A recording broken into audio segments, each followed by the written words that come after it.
running because I love this country, its strength, its resilience, the sacrifice of those before us to give everyone a fighting chance. And this election season, 3 constant images have come to my mind. The first is of my uncle, who was killed in France during World War II and received the Silver Star posthumously for saving a fellow soldier's life. And he and my entire family were devoted to the cause of democracy and defeating fascism. That commitment is something I was reminded of every day growing up as I looked at my uncle's picture in my grandmother's house. The second image is of President Clinton's first inauguration. I was in the crowd, and I remember looking up as the helicopter taking President Bush back to Texas flew overhead. And I remember thinking that only in America could a president simply go back to civilian life with such a peaceful and graceful transfer of power. And the last image I think of is January 6th, where in the largely ceremonial but also constitutionally required act, the vice president officially receives the certified votes of all 50 states. I was there when President Trump incited a riotous mob to break up this peaceful transfer of power, the very core of our democracy, and was there when rioters broke into the Capitol with weapons and attacked Capitol Police. It's something I never thought I'd see happen in this country. That day, every American's vote was in danger of not being honored, and we can't allow that to happen in our democracy again. This country has also faced the test domestically, and it's been a tough patch during the past few years. But look where we were 4 years ago when the COVID pandemic hit. Unemployment in Massachusetts, 17%. Through no fault of their own, people had no jobs, no income, faced healthcare challenges, yet still had mortgages and basic family responsibilities. People had scarce basic goods available to them because the supply chains were failing. Virtually every economic expert said we'd be facing a recession as we're coming out of this, yet we persevered. I worked with enough of my colleagues to provide things, so many things that people could get by. Paycheck protection monies that preserved jobs and kept small businesses from closing. Support for our hospitals and our caregivers who are on the verge of closing services and infrastructure needs and investments and tax credits to create a soft landing and avoid a recession that we came out of, but it was tough. I lost 12 friends to COVID. I supported plans to accelerate a vaccine, supported nurses, working courageously on the front line, and working together we came out of this. Still got a lot of work to do. Corporations, shippers, food producers are still price gouging, and let's call them out on it. Yet we're progressing on supply chain issues, on inflation. Inflation was over 9% just a few years ago, now it's 3%. Price for gas has dropped back under $3, and the unemployment rate now is down to 3%. And there's a solution to the migration surge in the southern border, the Senate bipartisan border security bill, but only if Congress puts people before politics. We need to remember there's more than just this on the ballot as well. Threats to our personal rights and security are also on the ballot. Women's reproductive rights.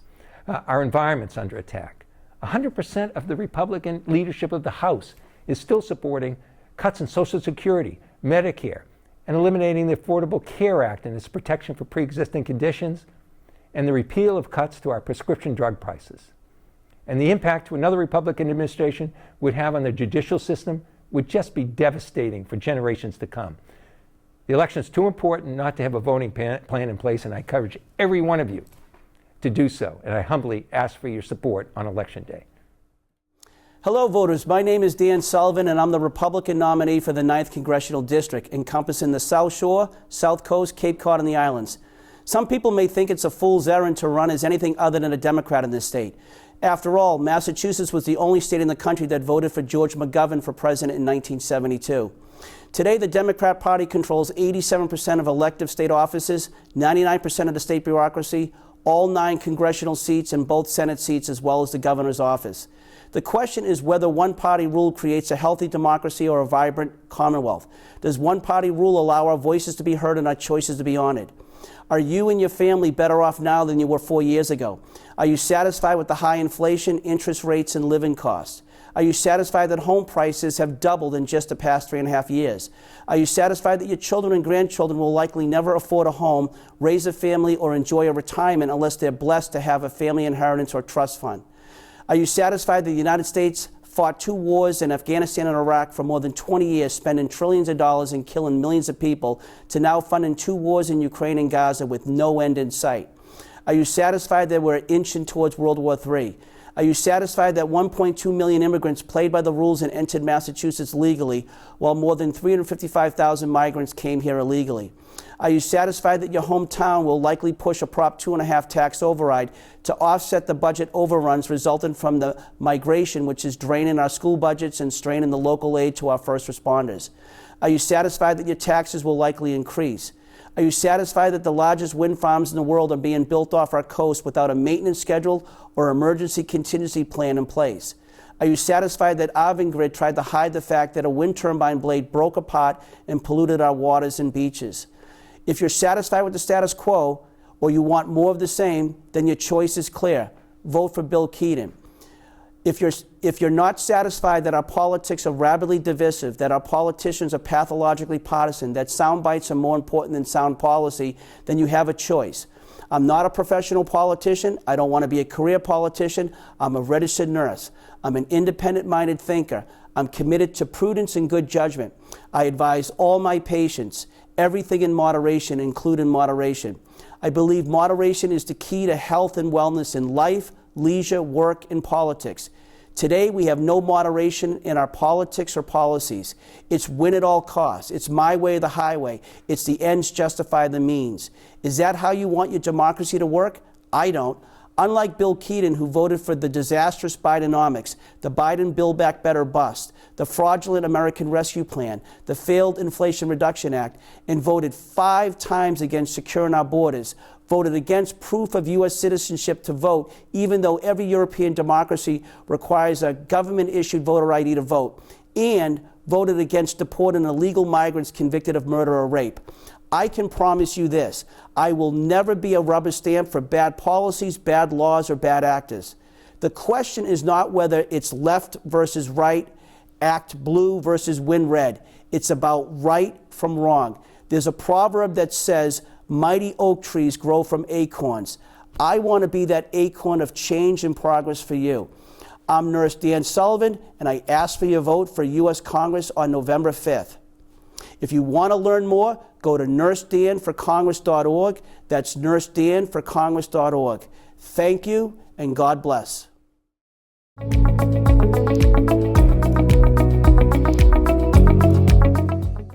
Hi, I'm Dylan Fernandez, and for the past 8 years, it's been an honor of my lifetime to serve Falmouth in the legislature.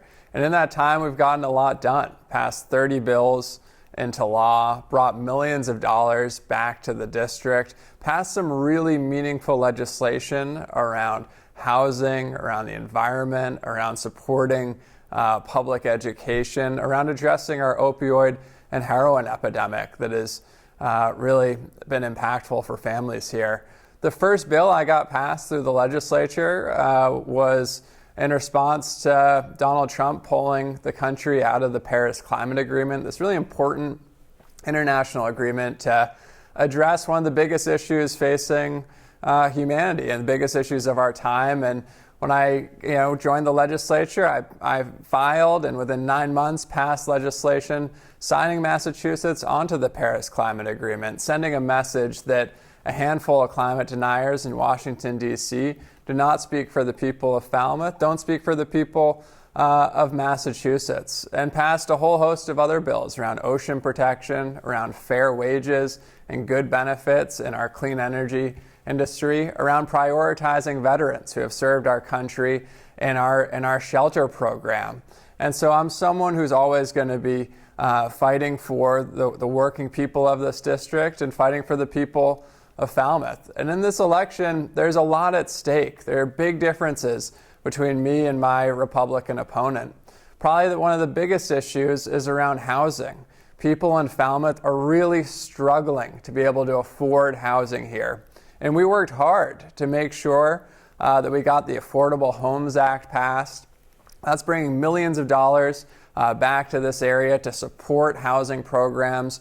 We created a seasonal communities designation within it that is specific to the Cape so that we'll have special regulations at the state level just for our unique housing needs here, and also around allowing municipalities, their seasonal communities like ours, to be able to fund housing for local municipal employees. So our teachers, our firefighters, our police officers will be able to stay in the town that they serve in. And this is a big distinction in this race. I supported the Affordable Homes Act. My Republican opponent voted against it. And this is such a critical issue for our district.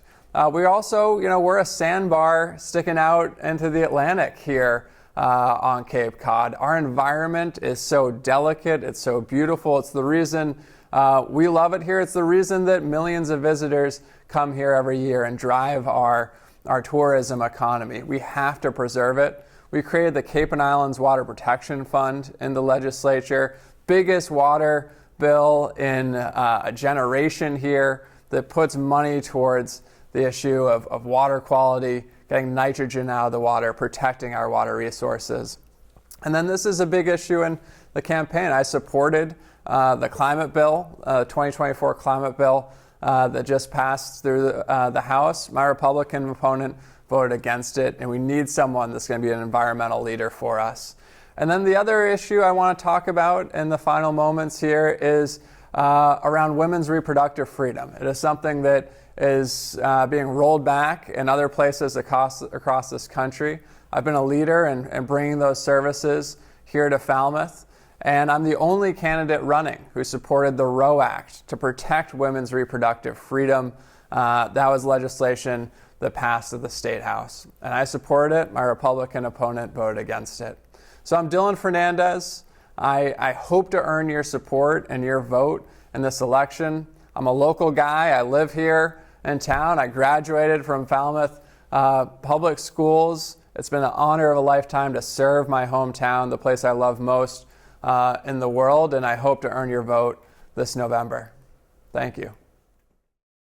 My name is Matt Miror, and I'm running to be your next state senator.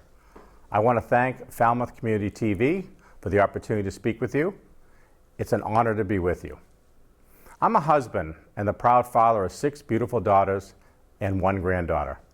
I currently live with my wife, Kristen, an elder law attorney who grew up here in Falmouth and started her career here in Falmouth in the town of Plymouth.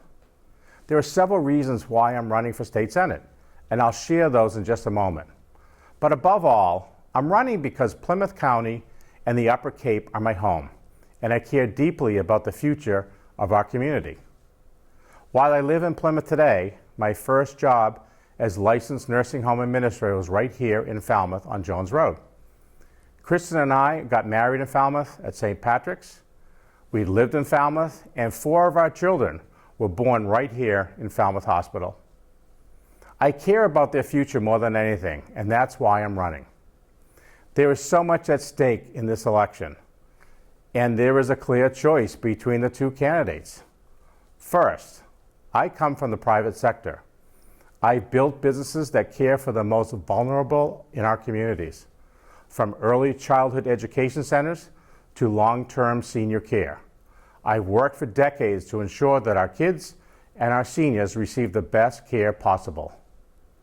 Through that experience, I built the payroll, paid taxes and fees, and created jobs. I'm the only candidate in the race who can say that. Second, I combine my public sector experience with deep public service experience. I'm grateful to have served the town of Plymouth as a state representative for 10 years, and prior to that as a member of the Finance Committee and Select Board. I'm proud of the work we've been able to do together during my time on Beacon Hill.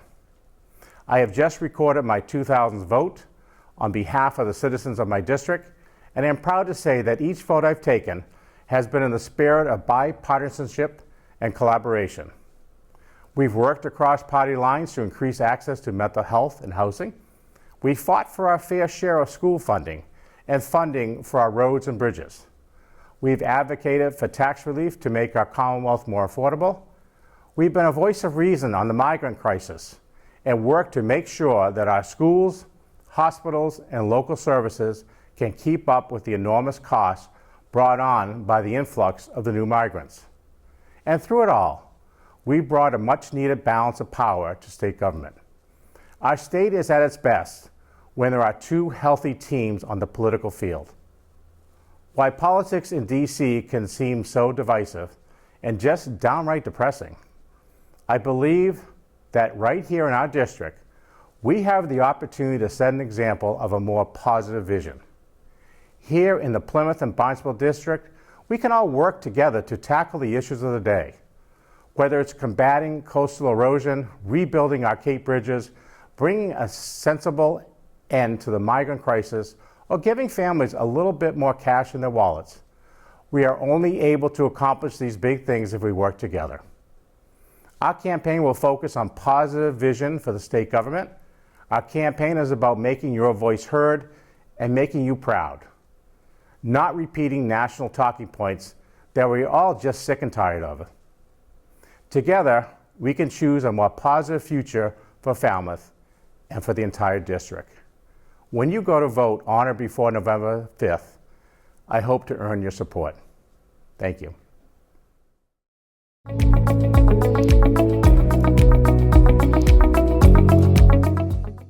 Hi, I'm Kathy Foxalfano, your Democratic candidate for state representative.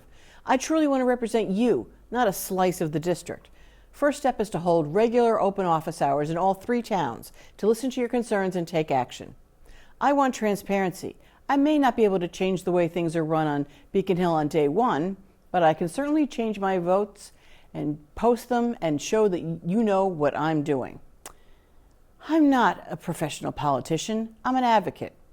There are several critical issues that are not being fully addressed on the Upper Cape. I want to shine a spotlight on these issues and take action.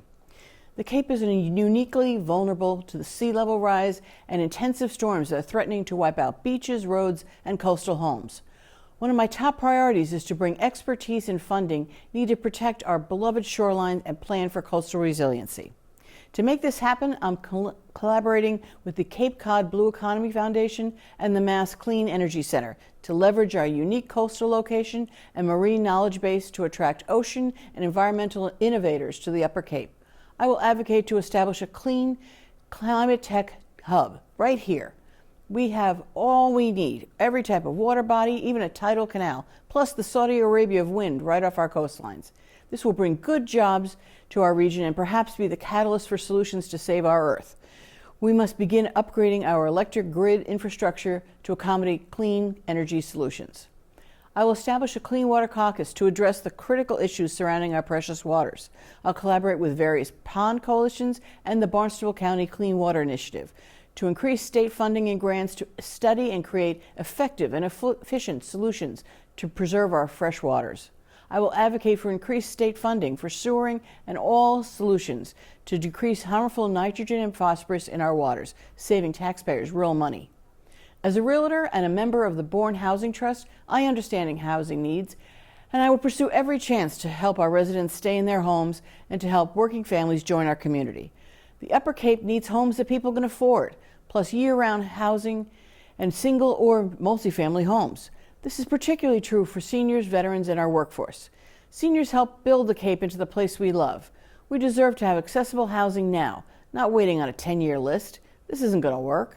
Our veterans fought to keep us free. Now we must fight to ensure they have a roof over their heads and a pleasant place to call home. It's the very least we can do to thank them for our service to us. Our largely senior population needs services. We need working families in our community. Unfortunately, skyrocketing housing costs ensure that the average working person can't afford the average home on Cape Cod. But there are solutions. The newly signed housing bill allows Cape towns to be designated as a seasonal community, a toolkit of methods to ensure housing while maintaining a character and open space. The state will pay landlords the difference between the magic 10 weeks of the summer and year-round rentals. This can change our rental landscape this fall. We need to educate towns and landlords to make this happen now. I will always fight for women's health care and reproductive rights and advocate for veterans, LGBTQ, and senior populations. Unlike my opponent, I will champion gun sense legislation and medical aid in dying legislation. Good governance is a team sport. That's how we get results. I'm proud of my many endorsements, and I can't wait to join the team and start working to bring positive results to our community. But the last endorsement, and maybe most important of the team, is you. Please vote for me between now and November 5th. I will be honored to represent you. Thank you so much. Hi, I'm Viera, State Representative for the 3rd Barnstable District. I live here in Falmouth. Many of you know me as the Falmouth Town Moderator as well, serving in my 26th year as Town Moderator here in Falmouth. You know, a lot of people ask me, Dave, why didn't you resign as moderator when you became state representative? I said, you know, it's really important for me to be able to understand the issues and the needs of our community. And by being right there at town meeting and helping conduct the forum, it keeps me in touch with the issues in Falmouth, particularly those ones that have to come to Boston for a vote. Those are called home rule petitions. And I do my best to get to the Mashpee and Bourne town meetings, but they're usually on the same night, so I have to rotate between each one in the spring and in the fall. But during this election, I think our top priority needs to be affordability. Affordability in a bunch of areas. One, affordable housing, of course. I was proud to cast a vote in favor of the Affordable Homes Act at the end of a long session, which lasted for us 23 straight hours. It was a split vote because a lot of folks didn't have time to get into the details. But the investments that I had worked on in that bill as the ranking member of the bonding committee were important to bring to fruition so that we can bring our housing authority units back online that need renovation and restoration, and also to make sure that the investments are there for infrastructure so that private development can build affordable housing. And so I voted in favor of the bill. The other major issue is childcare. Early education and care has been a priority of mine since taking office. I actually served on the Special Commission for Early Education and Care when I first took office, and then again right after the pandemic. And in both cases, we see wait lists, we've seen turnover in the market, and we were able to make investments this year in the budget that helped stabilize childcare slots, help take children off of the wait lists, and going forward, looking at professional development and economies of scale. The opioid crisis. The opioid crisis is still a major issue. Last year, I brought João Galao.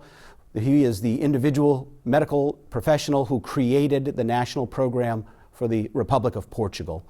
We brought him to meet with the new public health commissioner here in Massachusetts and the commissioner in Rhode Island, because both of our states had new governors.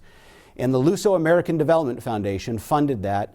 And we set up relationships between our public health agencies and the public health agencies that are working on the opioid crisis in Portugal.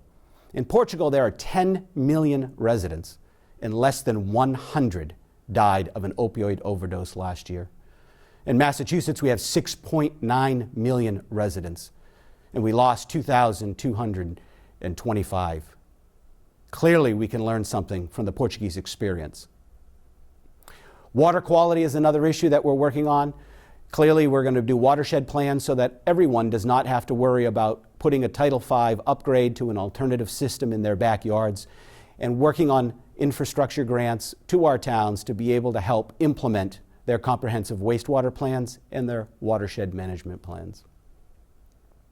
And the canal bridges. That's the next big thing that we're doing. Federal money, state money's already been involved, and I was able to get the first earmark in that. So for me, this campaign is really about your trust, about working with you, working on the issues that are important to all of us. You know, I've been driving around seeing my signs in yards with a Harris sign and a Trump sign. And I kind of laughed and said, I think the only thing that Trump supporters and Harris supporters can agree on is Dave Viera for state representative. Well, I'm Dave Viera. I'm your state representative. I'm from T-Ticket, and I'd be honored to have your vote again in this election.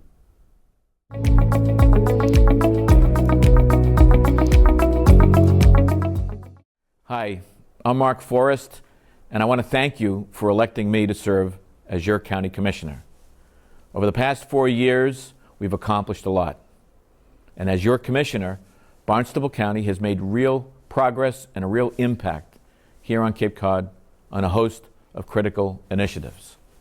We've made investments throughout the Cape on public health, transportation, and the environment. You might recall that during COVID, which seems like ages ago, we had to lobby for our own supply of vaccines. At the time, the state was telling people from the Cape that they needed to drive to Boston or go to Gillette Stadium or go to Fenway Park to get vaccinated. But what did we do? We at the county, we opened up our own clinics, got our own vaccines, and then we set up a hotline with local nurses so that we can tell folks on Cape Cod the straight answers on what's going on with COVID. At the same time, we tackled a host of other issues. We secured funds to provide funding to our towns for clean water projects. We set aside millions of dollars for affordable housing so that our teachers, our police officers, and our workforce has a place to stay and call home and raise a family. We've provided strong support and advocacy for 2 new bridges over the Cape Cod Canal. And we've made new investments in our region's dredging program, which serves all the towns on the Cape. We've also boosted recycling initiatives, and we've really been focused on finding ways to make sure that your tax dollars are managed wisely. We've done that by creating a very strong management team, by hiring the best auditors, and by revamping all of our financial policies. We've strengthened our management, wisely managed our reserves and our financial resources, and as a result, we just received a boost in our bond rating. So it's safe to say that over the past 4 years, Barnstable County has led the way in so many areas. But we have so much more to do. We're in the home stretch now of my re-election campaign, and I'm asking you for your support. I'm taking nothing for granted. I need your help. I want to continue to serve you and build on the success that we've had. I also want to take a moment to ask you to vote no on ballot question number 6. This is regarding county government. Our legal counsel has raised some valid questions about this proposal, which came from the Assembly of Delegates, and recommended that it really should be vetted in a formal county charter review process. So I'm asking you to vote no, and let's look at this thoroughly, let's vet it thoroughly, and let's examine it in the context of a broader county charter review. So if you want to learn more about my work and our campaign, I ask that you go to my website, electmarkforrest.com. And once again, thanks for your support, and thanks for listening.